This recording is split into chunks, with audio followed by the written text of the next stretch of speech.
স্বাগত জানাচ্ছি সোনালী প্রান্তর অনুষ্ঠানে। আজ আমরা এসেছি মানিকগঞ্জ জেলায়, তুলে ধরছি মানিকগঞ্জ জেলার শিবালয় উপজেলার উপর তথ্যচিত্র। মানিকগঞ্জ জেলা মূলত সংস্কৃত মাণিক্য শব্দ থেকে মানিক শব্দটি এসেছে। মানিক হচ্ছে চুনি পদ্মরাগ, গঞ্জ শব্দটি ফরাসি। মানিকগঞ্জ নামের উৎপত্তি সম্পর্কীয় ইতিহাস আজও রহস্যাবৃত। মানিকগঞ্জ নামে কোনো গ্রাম বা মৌজার অস্তিত্ব নেই। 1845 সাল মহকুমা সৃষ্টির আগে কোনো ঐতিহাসিক বিবরণে বা সরকারি নথিপত্রে মানিকগঞ্জের নাম পাওয়া যায়নি। জনশ্রুতি রয়েছে যে অষ্টাদশ শতকের প্রথমার্ধে মানিক শাহ নামক এক সুফি দরবেশ সিংগাইর উপজেলার মানিকনগর গ্রামে আগমন করেন এবং খানকা প্রতিষ্ঠা করে ইসলামী ধর্মপ্রচার করেন। পরবর্তীকালে তিনি এ খানকা ছেড়ে হরিরামপুর উপজেলায় দরবেশ হায়দার শেখের মাজারে গমন করেন এবং ইছামতি তীরবর্তী জনশূন্য চরাভূমি বর্তমান মানিকনগরে এসে খানকা প্রতিষ্ঠা করেন। কেউ বলেন দুর্ধর্ষ পাঠান সর্দার মানিক ঢালির নামানুসারে মানিকগঞ্জ নামের উৎপত্তি হয়। আবার কেউ কেউ বলেন নবাব সিরাজউদ্দৌলার বিশ্বাসঘাতক মানিক চাঁদের প্রতি ইংরেজদের কৃতজ্ঞতাস্বরূপ তাঁর নামানুসারে 1845 সালে মে মাসে মানিকগঞ্জ মহকুমার নামকরণ সম্পর্কীয় উল্লেখকৃত 3টি পৃথক পটভূমি স্থানীয় জনশ্রুতি ও অনুমান ভিত্তিক।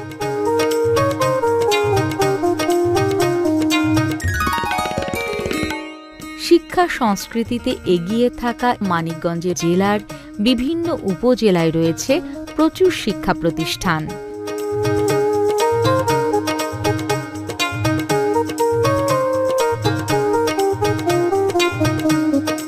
এ জেলার মানুষ বর্তমানে শিক্ষা সংস্কৃতিতেও অনেক এগিয়ে রয়েছে।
দর্শক, আমি কথা বলছি মানিকগঞ্জের ঐতিহ্যবাহী খেলা লাঠি খেলার একজন সর্দারের সাথে।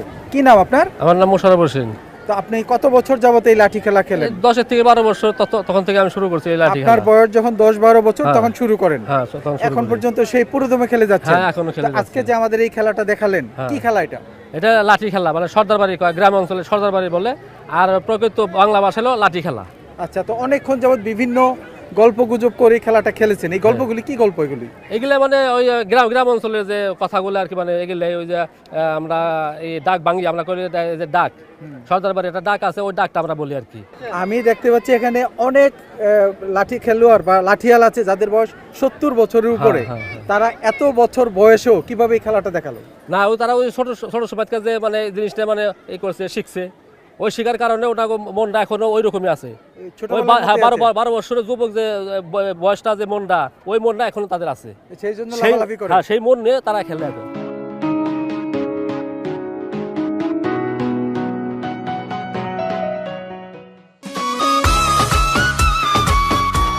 দর্শক, আমরা আছি মানিকগঞ্জ জেলার শিবালয় উপজেলার বরঙ্গাইল গোপালচন্দ্র উচ্চ বিদ্যালয় মাঠে। এই বিদ্যালয়টি 1924 সালে প্রতিষ্ঠিত হয়েছে। এই বিদ্যালয়ে বর্তমানে শিক্ষার্থীর সংখ্যা প্রায় 1500। এই বিদ্যালয়ের শিক্ষার্থীরা সবসময় লেখাপড়ার পাশাপাশি নানান রকমের সাংস্কৃতিক কর্মকাণ্ড করে এগিয়ে আছে।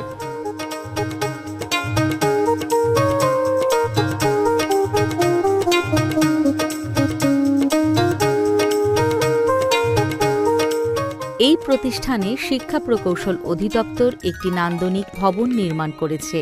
ফলে শিক্ষার্থীদের পড়াশোনার পরিবেশ আগের চেয়ে অনেক উন্নত হয়েছে। দর্শক, আমি কথা বলছি মানিকগঞ্জ জেলা শিক্ষা অফিসার জনাব আমির হোসেনের সাথে। পাঠ্যপুস্তকের পাশাপাশি এক্সট্রা কারিকুলার অ্যাক্টিভিটিস যে কাজগুলো আমাদের শিক্ষার ক্ষেত্রে বরাদ্দ থাকে সেগুলোর মতো তারা অনেক ভালো কিছু শিখে, এতে তারা তাদের জীবনমুখী শিক্ষা ওখান থেকে গ্রহণ করতে পারে। সাধারণ শিক্ষার পাশাপাশি আপনারা কেন এই ধরনের কো-কারিকুলাম অ্যাক্টিভিটিকে গুরুত্ব দেন? আমরা এগুলোকে গুরুত্ব দিই কারণ সাধারণ শিক্ষা তো থাকবেই। সাধারণ শিক্ষাটাকে জীবনমুখী করা, বাস্তবায়ন করা, সঠিকভাবে অগ্রসর করার জন্য এগুলোর গুরুত্ব অনেক।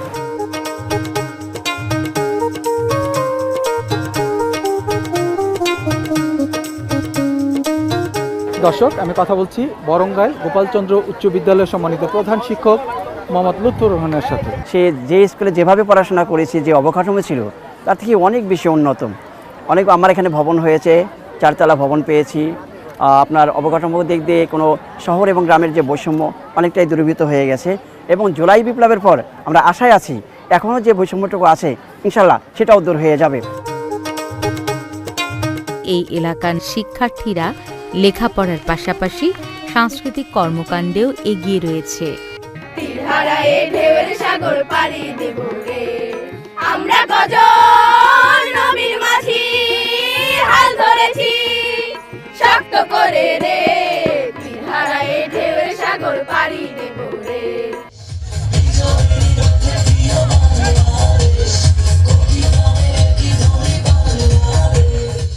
দর্শক, আপনারা দেখছেন সোনালী প্রান্তের অনুষ্ঠান। নিয়ে নিচ্ছে ছোট্ট একটি বিরতি। বিরতির পর শীঘ্রই ফিরে আসছি।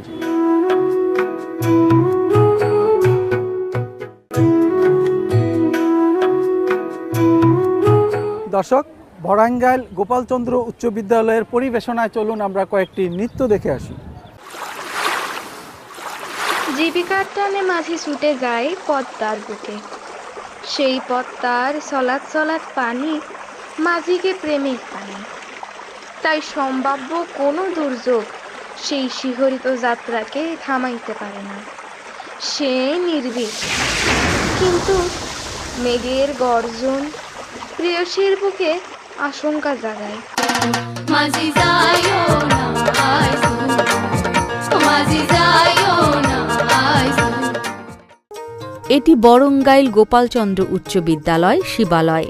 এই প্রতিষ্ঠানে শিক্ষা প্রকৌশল অধিদপ্তর একটি নান্দনিক 4 তলা ভবন নির্মাণ করেছে।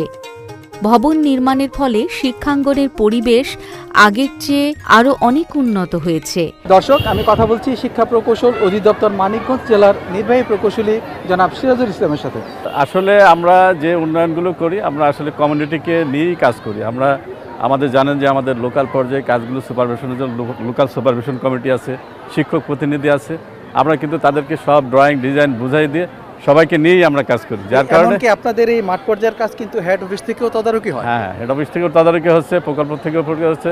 এখানে যারা লোকাল প্রশাসন আছে সবাই জানে। মোটামুটি আমরা সব কিছু ওপেন করে দিয়েই কিন্তু আমরা কাজগুলো করি, যার কারণে এখানে সবারই একটা জবাবদিহিতার মধ্যে পড়ে, যার কারণে আমরা কিন্তু সবাইকে নিয়ে কাজগুলো গুণগতভাবে আমরা সম্পন্ন করতে পারছি।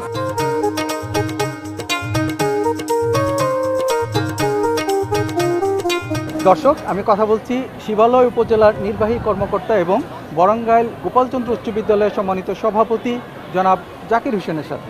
আপনারা জেনে খুশি হবেন যে বরঙ্গাইল গোপালচন্দ্র উচ্চ বিদ্যালয় একটি অত্যন্ত স্বনামধন্য প্রতিষ্ঠান। এই প্রতিষ্ঠান থেকে প্রতি বছরে অত্যন্ত ভালো ফলাফল করে আসছে এবং এই বিদ্যালয়টি ঢাকা রিচা মহাসড়কের পাশে হওয়ায় বিভিন্ন সুযোগ সুবিধা সর্বোচ্চ পেয়ে আসছে। শহর এবং গ্রামের যে তফাৎটি রয়েছে এখানে খুব বেশি উল্লেখ করার মতো নেই। এটি প্রায় বলা যায় মানিকগঞ্জ শহরের সমান সমান বলা যায়। এই ভবনটি নির্মাণের ফলে শিক্ষাঙ্গনের পরিবেশের আমূল পরিবর্তন হবে বলে সংশ্লিষ্টগণ মনে করছেন।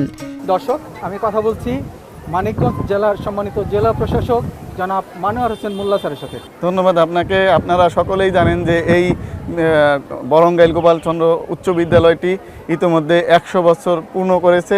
এই বিদ্যালয়ের বিভিন্ন ধরনের শিক্ষার ক্ষেত্রে অবদান আছে। আমাদের সরকারি বেসরকারি বিভিন্ন প্রতিষ্ঠানে এই বিদ্যালয়ের শিক্ষার্থীগণ দেশ গঠনে ভূমিকা রাখছে। আমি মনে করব যে সরকারের পদক্ষেপে হয়তো এই বৈষম্যটা দূর হবে, তবে আমাদের সকলের উচিত হবে এই এলাকার স্থানীয় জনগণ যারা ওনারা যাতে এই বিদ্যালয়ের দিকে একটু নজর রাখেন, যাতে আমাদের পড়াশোনাটা ভালো হয়। আসলে অবকাঠামোটা হচ্ছে হার্ডওয়্যার, কিন্তু পড়াশোনাটা হচ্ছে সফটওয়্যার। সফটওয়্যার ভালো হলে হার্ডওয়্যারের রিকোয়ারমেন্ট আপনি ফুলফিল হয়ে যাবে। আমি আসলে এই ধরনের অনুষ্ঠানকে খুবই স্বাগত জানাই, কারণ এই ধরনের অনুষ্ঠানের মাধ্যমে আমাদের দেশের প্রত্যন্ত অঞ্চলে শিক্ষার কি অবস্থা এই জিনিসটা ফুটিয়ে তোলা হয়। আমি চ্যানেল এসের এই প্রচেষ্টাকে সাধুবাদ জানাই। পাশাপাশি চ্যানেল এসকে আমি এই অনুরোধ জানাবো ওনারা যাতে এই অনুষ্ঠানের পাশাপাশি আরও কিছু অনুষ্ঠান করে, যে শিক্ষার্থীদের কিভাবে আরও ডেভেলপ করা যায়, তাদের এক্সট্রা কারিকুলার অ্যাক্টিভিটিতে কিভাবে সম্পৃক্ত করা যায়, কিভাবে শিক্ষকদের মান উন্নয়ন করা যায়, তাদেরকে আরও প্রশিক্ষিত করা যায়, যাতে আমাদের বাচ্চাদের ওনারা ভালোভাবে পাঠদান করতে পারেন। এবং বিভিন্ন শিক্ষা প্রতিষ্ঠানের বিভিন্ন ধরনের সমস্যা আছে, বিশেষ করে ইনফ্রাস্ট্রাকচারের সমস্যা, এই স্যাররা কাজ করতেছেন, ওনারা এই বিষয়গুলো দেখে যাতে ভালো করে একটা পলিসি নিতে পারে শিক্ষার উন্নয়নে।